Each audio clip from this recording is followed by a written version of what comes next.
খালেদা জিয়ার স্মরণে নাগরিক শোক সভা শুরু।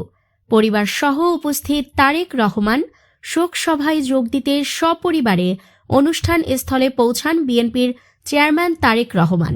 তার সঙ্গে রয়েছেন স্ত্রী ডাক্তার জুবাইদা রহমান, মেয়ে জাইমা রহমান এবং খালেদা জিয়ার ছোট ছেলে প্রয়াত আরাফাত রহমান কোকর স্ত্রী শর্মিলা রহমান সিথি সহ পরিবারের অন্যান্য সদস্যরা।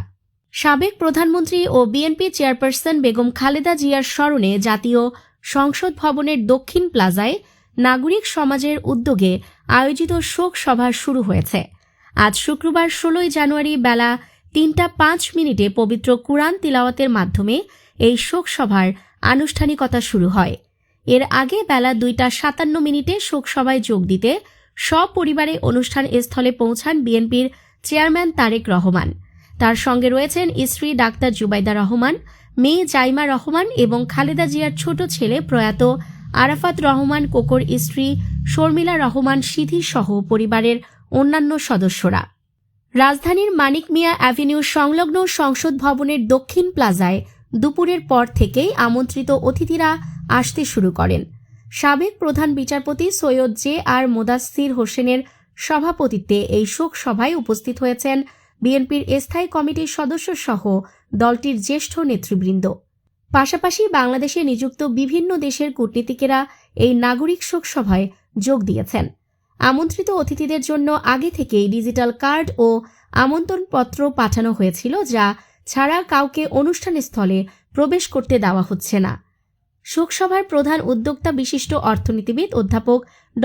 মাহবুব উল্লাহ গত বৃহস্পতিবার এক সংবাদ সম্মেলনে জানিয়েছিলেন, এটি কোনো রাজনৈতিক কর্মসূচি নয়, বরং দেশের জনপ্রিয় নেত্রী বেগম খালেদা জিয়ার প্রতি জাতীয় পর্যায়ের মর্যাদাপূর্ণ শ্রদ্ধা নিবেদনের একটি নাগরিক ও মানবিক উদ্যোগ। গত 30 ডিসেম্বর তার প্রয়াণে দেশব্যাপী যে শোকের ছায়া নেমে আসে, সেই আবেগ ও দায়বদ্ধতা থেকেই এই শোক সভার আয়োজন। অনুষ্ঠানে কোনো রাজনৈতিক দলের নেতা রাজনৈতিক বক্তব্য দেবেন না।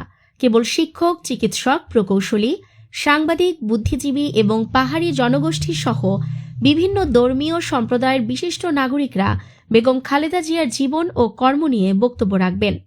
শোকসভার গাম্ভীর্য ও পবিত্রতা রক্ষায় আয়োজকদের পক্ষ থেকে বিশেষ নির্দেশনা দেওয়া হয়েছে। অংশগ্রহণকারী অতিথিদের সাদা কালো পোশাক পরিধান করে আসার অনুরোধ জানানো হয়েছিল। এছাড়া অনুষ্ঠানের স্থলে কোনো ধরনের সেলফি তোলা, হাততালি দেওয়া বা দাঁড়িয়ে থাকা নিষিদ্ধ করা হয়েছে।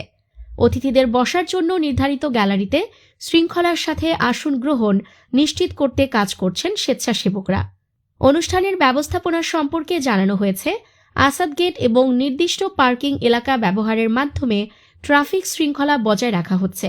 মিডিয়া কর্মীদের জন্যও পৃথক গ্যালারি ও আমন্ত্রণপত্রের মাধ্যমে প্রবেশের ব্যবস্থা রাখা হয়েছে। নিউজ ডেস্ক, আলোকিত প্রতিদিন।